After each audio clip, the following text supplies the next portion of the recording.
Seattle, Washington, and the Northwest are justly proud of being the home of one of America's outstanding institutions in the field of the arts. Due to its unusually high standard, its honesty, and its integrity, the reputation of this institution has spread not only throughout the United States, but also to the capital cities of the world at large. I'm speaking of the Cornish School. The story of Cornish is rather dramatic, and its history is certainly that of the pioneers. If you think it will be interesting, ask me what you like. Well, Miss Cornish, will you tell us briefly something of the history of Cornish? We've just completed our 24th year. We opened our doors on November 14 in 1914 in the Booth Building on Broadway and Pine. Miss Sackett, who'd been my pupil and my assistant, was with me, and our class included 12 piano students from Miss Sackett's class. My intention at that time was to establish a school of art, but for children only. We opened with 2 rooms, a grand piano, blackboard, small table, and 6 kindergarten chairs. Within 3 years, we were occupying 2 floors of the Booth Building and had an enrollment of 300 or 400 pupils, many of whom were adults. Nellie was just joyous about the process of learning. She went to the best books, the best teachers, the best ideas. She was a very sophisticated, intellectual educator and artist. And I think she would be very proud that we are a student and learner-centered institution, and we're trying to offer the very best quality we can in everything we offer, which includes, you know, going to new programs the way she did. And lastly, I think she would be happy that we use the words One Cornish, because she really believed that the arts were integrated and that everyone should have the joy and the opportunity to be exposed to the visual and performing arts and the liberal arts.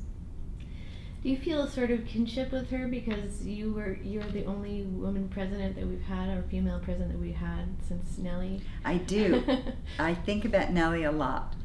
I think Nellie was courageous, ambitious, had tons of aspiration, really saw great things in the future for Cornish, and I feel every day inspired by her example. She was not very well educated. Her her last formal education was in what we would call, I think, 7th or 8th grade. She had bits and pieces there. So she felt, and she herself says in her autobiography that she wanted to be an intellectual. She understood what it meant to be an intellectual. She understood the pleasures of intellect, but she didn't. She felt what's the word? She felt she didn't have that training. In 1919, I invited 6 prominent businessmen to act as a board, and plans for a new and suitable building were considered. In 1921, we moved into our new building, which for 17 years we have occupied. This building is completely equipped with large and small studios and theater seating 300. We occupy a full half block and have 3 stories. We had established an undergraduate school offering degrees in music, dancing, drama, and painting. It sounds rather like a fairy tale. I don't think Nellie thought a lot about funding the school when she started out. And she never thought about money unless she had to, and other people made her do it, which of course they did all throughout the history of the school. But she didn't start out wanting to make money. She wanted enough to live on, and that was pretty clear. And usually, as Cornish went on, a lot of her own money went into the school. When her father died, he left her thousands of dollars, which in those days was a lot of money. Every single bit of that money went into the school. And she didn't think twice about it. It was difficult, I think, all the way through, especially when in 1924 the school became a publicly owned, instead of her owning it, the public owned it, the way the Cornish is today. And there were a lot of business people on the board, and they did not understand Nellie at all. And there's no reason they should have, because the educational program and the way she ran the school had never been done before.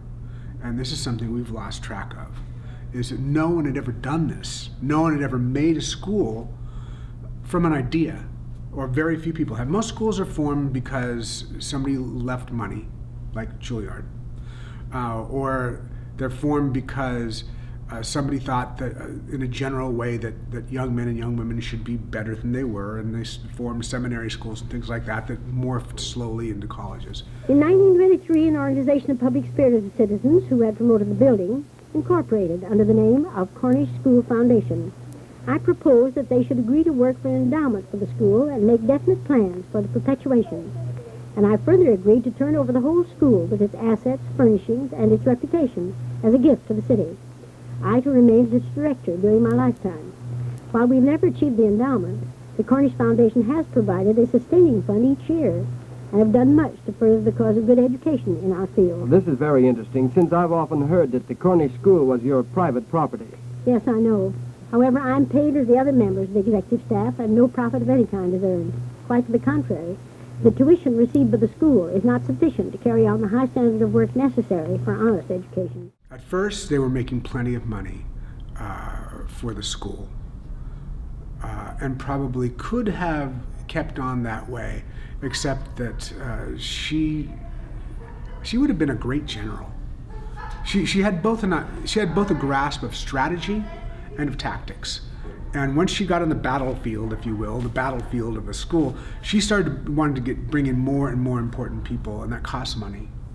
And that's when it started to get too expensive to run the school the way it had been, and where they started to have donations, and where she finally, as I said, in 1924, turned the school over to a public board.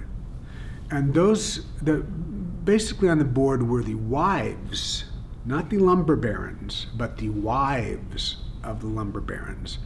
The lumber barons themselves were not really supportive of the arts in general, or of Cornish in particular. And the money that they gave, it was considerable. It was a considerable amount of money, nothing like, say, since I mentioned them before, nothing like Juilliard. Juilliard was formed with $12 million in 1918, I think it was. $12 million, I mean, that's a lot of money in 1918. As our college turned 100 years old, we went back to our roots to find out what were our tenets of existence. You know, what were sort of the values that the college was founded upon. And we realized that the great advantage Cornish has over other art colleges is that we're a college of the visual, performing, and liberal arts.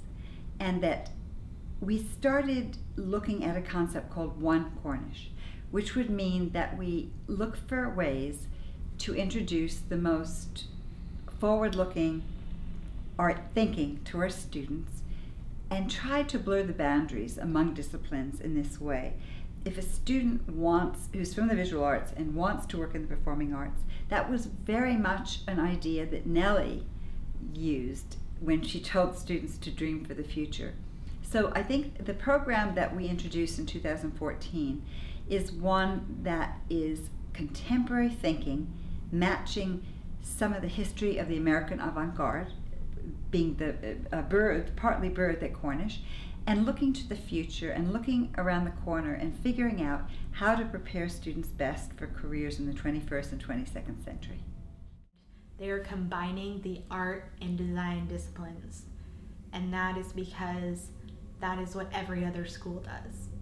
And they believe that they should be the same as every other school. You know, there's reasons that that's true, and then there's reasons that they shouldn't do that. There's reasons why that's the worst idea. Why are you telling designers that they are the same as artists, and why are you telling artists that they are the same as designers?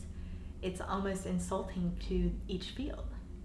A designer makes things for a purpose to achieve a goal. An artist makes art for themselves to achieve whatever they want, or not achieve anything at all. All they need to do is express themselves. So those are completely different perspectives on art and what it is to do. Designers are a type of artist, but fine artists are a different type of artist. I believe the program to be a place to learn the more conceptual qualities of fine art, very broad ideas, not a whole lot of specific technique stuff, at least for me and my personal practice. I mean, what I'm doing is a lot to do with like video games and video game production and design. And specifically more to do with like art assets and concept art. And so I don't have a whole lot of technique things available to me at Cornish. A lot of for that I outsource into the whatever internet or books I might purchase. But for me, Cornish has been really helpful in understanding in what way video games are applicable to the fine art community and what kind of vernacular the fine art community has versus video games. Really, it was just how much it was costing and the fact that I wasn't learning anything. I was paying for them to like have me as like a guinea pig on like this new program instead of like having classes at a scheduled time. They were just all over the place, and even the teachers didn't know what was going on until hours before that same day even sometimes. And I had an opportunity working as a curator at the Schilling Cider House too, and I was getting more out of that than I was at school, and I actually made money when I went there instead of paying somebody else to figure their own shit out. That and the fact that I really wanted to be an oil painter, and with the way the program was set up, that just wasn't going to happen. They got rid of the painting teachers. Now there's one painting teacher in the entire school, and his main focus is like organizing the seniors. It's not even painting. It's kind of like a side, like, oh yeah, I know how to paint, which helps, like, not at all. Do you consider the arts as a practical commercial field? From the number of our graduates who are earning a living with the tools we've given them, I should call the arts a very practical commercial field. The student of commercial arts spends 3 or 4 years in the acquiring of technical skill and an enlargement of his experience in special art problems. He works daily except Saturday. 3 hours each morning he devotes to the study of life drawing and painting. In the afternoon he spends another 3 hours in special advertising problems, such as poster, designing and composition, illustration and fashion drawing, newspaper layout, lettering, modern processes of reproduction and printing, sculpture is elective. A pretty comprehensive course. Almost every firm in Seattle has 1 or 2 Cornish students on its advertising staff. Others are found in New York City and Hollywood. Some are with firms, others have their own studios and do freelance work.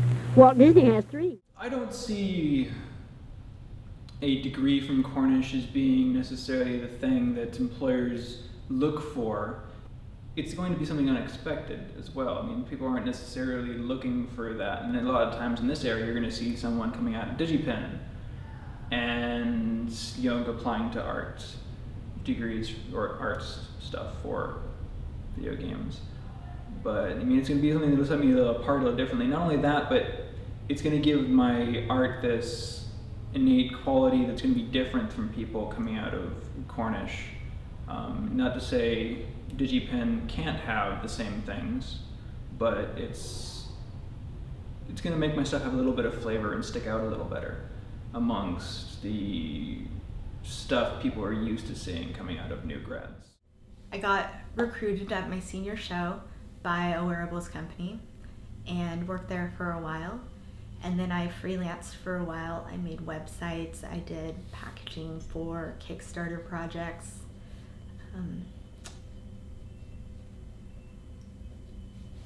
I did some general graphic design work, and I did consulting on interfaces.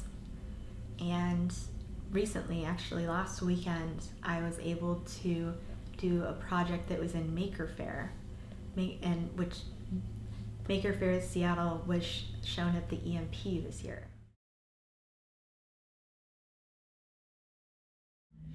I'm glad I went to Cornish. It was the hardest thing I've ever done in my life, and I'm not sure I could do it again. Even with knowing all the things I know now,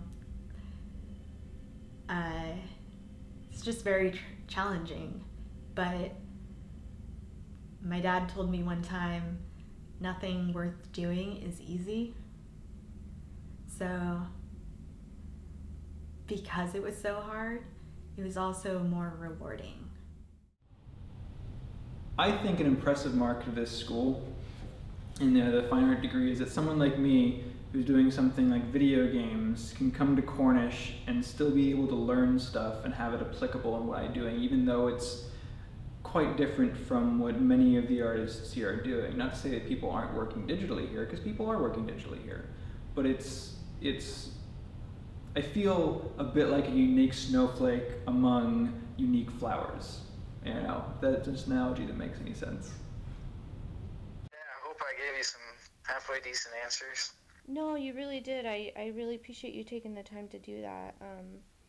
I really want to make a thoughtful documentary, and I don't want it to be only about bashing Cornish. I'd like it to be pretty well-rounded as far as, because, I mean, I think some people do like the program. Yeah.